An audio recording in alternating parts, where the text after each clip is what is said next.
이재명 대통령이 SNS에 캄보디아 스캠 조직을 향해 남겼던 경고문을 삭제한 사실이 뒤늦게 확인됐습니다. 특히 이 과정에서 캄보디아 정부가 이 대통령이 게시물을 올린 의미를 문의한 것으로 알려져 그 배경에 관심이 쏠립니다. 앞서 이 대통령은 지난달 30일 SNS에 캄보디아의 중국 범죄 조직도 이제는 한국 경찰의 단속이 두려워 한국인 조직원을 모집하지 않는다는 취지의 기사를 소개하며 한국인을 건들면 패가 망신, 빈말 같습니까란 표현과 함께 초국가 스캠 범죄에 대한 강력 대응 지침을 밝힌 바 있습니다. 당시 이 대통령은 캄보디아어로 같은 내용을 기재했는데 캄보디아 측은 김창룡 주 캄보디아 대사에게 글의 작성 의미를 문의했고 김 대사는 범죄 집단이 영어나 한국어를 모를 테니 캄보디아어로 경고를 한 것이라는 취지로 답한 것으로 전해졌습니다. 캄보디아 측의 문의 이후 글은 삭제됐으며 강유정 청와대 대변인은 삭제 이유에 대해 충분히 홍보됐다고 판단해 삭제한 걸로 짐작된다고 설명했습니다. 외교부는 캄보디아가 외교적으로 항의한 것 아니냐는 질의에 통상적 소통이었다며 선을 그었습니다.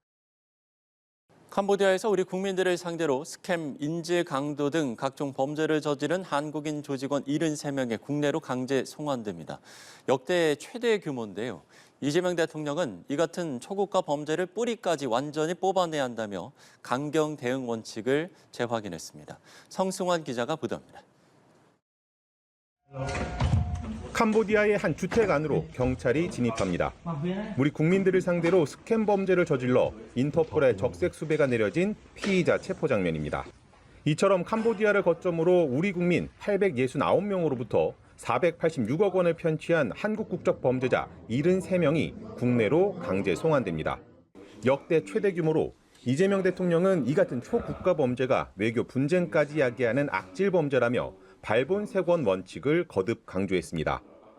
대한민국 국민들을 가해하면 국내든 국외든 패가 망신한다.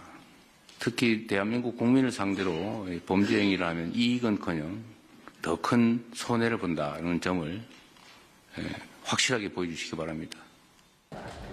이들은 모두 체포영장이 발부된 상태로 전용기로 국내 송환되는 즉시 전원 수사기관으로 보내져 사법 처리를 받게 됩니다. 73명 중 70명은 로맨스 스캠이나 투자 리딩방 운영 등 스캠 범죄 혐의를, 3명은 인질 강도와 도박 등의 혐의를 받습니다. 딥페이크 기술로 120억 원을 편취한 사범부터 또 투자 전문가를 사칭해 사회 초년생 등에게서 194억 원을 편취한 사범 등이 포함됐습니다. 미성년자 대상 성범죄를 저지른 뒤 캄보디아로 도주한 도피 사범에 감금된 피해자를 인질로 국내 가족의 금품을 갈취한 경우도 있었습니다. 이와 함께 작년 10월 국내로 송환되지 못했던 로맨스 스캠 부부 사기단도 이번에 전용기를 타고 국내로 들어옵니다. 이들은 가상인물 위장 등 딥페이크 기술을 활용해 우리 국민 104명에게 120억 원 상당의 금액을 편취했고 대한민국의 법망을 피하고자 성형수술로 모습을 바꾸는 도피 전략을 써왔습니다. 강 대변인은 범죄 수익 환수 등 우리 국민을 대상으로 한 해외 거점 스캠 범죄를 완전히 소탕할 때까지 엄정 대응해 나가겠다고 강조했습니다. 연합뉴스TV 성서환입니다.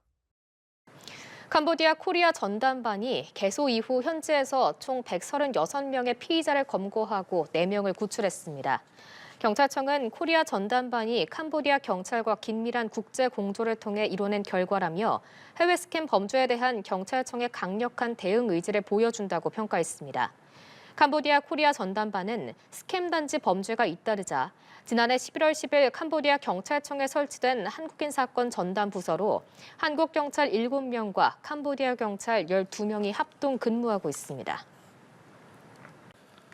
최근 한국으로 송환된 캄보디아 보이스피싱 범죄 조직원들은 중국인 총책 아래에서 70억 원대 노쇼 사기 행각을 벌인 걸로 나타났습니다. 또 대다수는 자발적으로 출국해 범죄 조직에 가담했던 것으로 조사됐습니다. 고희훈 기자입니다. 반바지를 입은 남성들이 호송버스에서 줄줄이 나옵니다. 캄보디아에서 압송된 범죄 조직원들로 부산경찰청에 압송된 피의자는 49명에 달했습니다. 앞서 자진 입국한 3명을 포함하면 총 피의자는 52명에 달했습니다. 이들은 지난해 8월부터 12월까지 국내 144곳의 관공서 담당자를 사칭하면서 대리 구매를 유도해 중간에 돈을 가르치는 이른바 노쇼 사기 수법으로 200명이 넘는 피해자들로부터 71억 원을 챙겼습니다. 송후이 그룹으로 불린 이 조직은 중국인 총책과 관리책, 한국인 관리책으로 나눠 5개 팀으로 운영했습니다. 미리 공공기관의 수의계약 정보를 수집한 뒤 위조한 명함, 공문서 등을 피해자들에게 보내 거래를 제한했습니다. 피해자들은 공무원들의 요구사항을 묵살하거나 당장 확인하기 어려운 상황에서 납품 원가보다 높은 가격의 물품을 구매하겠다고 하는 사칭범들의 제안을 거절할 수 없었고, 범죄에 가담한 이들의 연령은 20대부터 40대까지 다양했으며 적게는 5%에서 많게는 13%에 달하는 보상금을 받았습니다. 피의자들은 어쩔 수 없이 억지로 범행에 가담했다고 부인하고 있지만 대부분은 자발적으로 가담한 사실이 드러났습니다. 일당 대다수는 대포 통장과 전화 피싱 범행을 하다 캄보디아로 출국해 노쇼 사기 조직에 들어갔습니다. 노쇼 사기 피해를 당하지 않기 위해서는 반드시 발주기관의 공식 전화번호로 해당 계약 요청자의 신분, 연락처와 계약 추진 사실을 직접 확인한 후 계약을 진행하시기를 권고드리며, 또 공공기관에선 대리 구매를 요구하지 않는다며 주의를 당부했습니다. 연합뉴스 TV 고희입니다.